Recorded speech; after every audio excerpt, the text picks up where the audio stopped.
My name's Sharon and I'm a Community Inclusion Coordinator at the Canal and River Trust, and I've been running a project called From Isolation to Inclusion about using these waterways as a way of bringing people out into the outdoors to reduce loneliness and isolation. First and foremost, it gives people a reason to come out and experience nature right on their doorstep.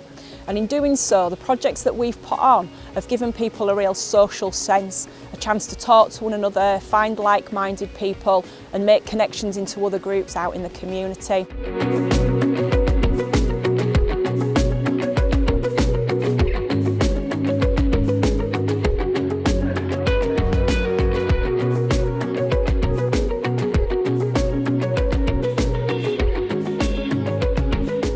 So the green spaces and blue spaces can offer people a sense of community. I think there's a sense of positivity.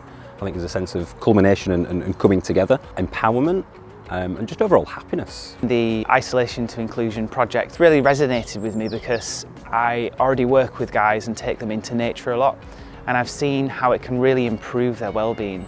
People get the opportunity to connect with the outdoors.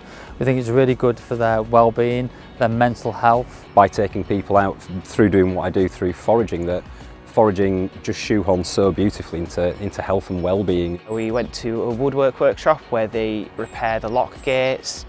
We visited Stanish Tunnel, which is the highest and longest canal tunnel in England.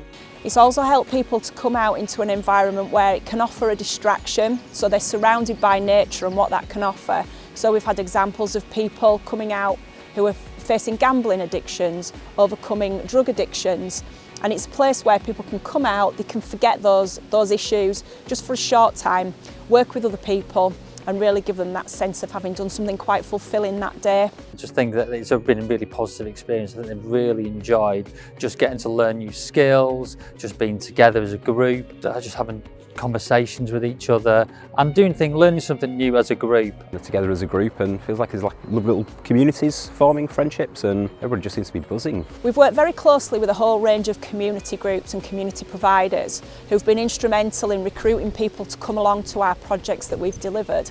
And what we really hope is for there to be a sustainability in the projects that we've put in place. This resource is right on people's doorstep. It cuts through so many communities.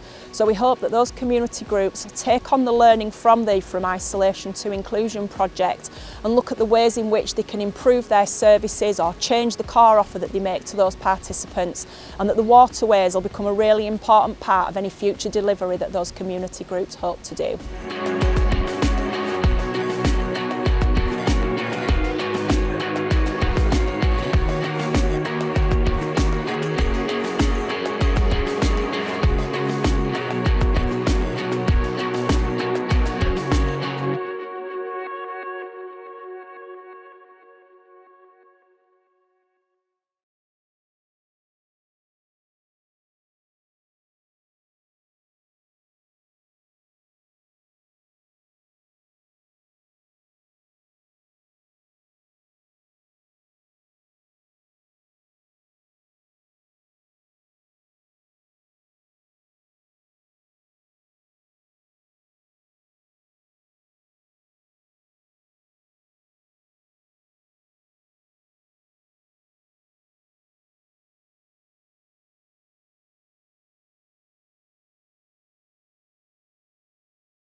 Hi, my name's Joe Kemp and I work for Touchstone. I'm a community development worker and I mainly work with men in Leeds. So being involved in a project had a really good impact, mainly because it just improved their well-being on a daily basis. When they were coming to the group, they get to spend that time in nature.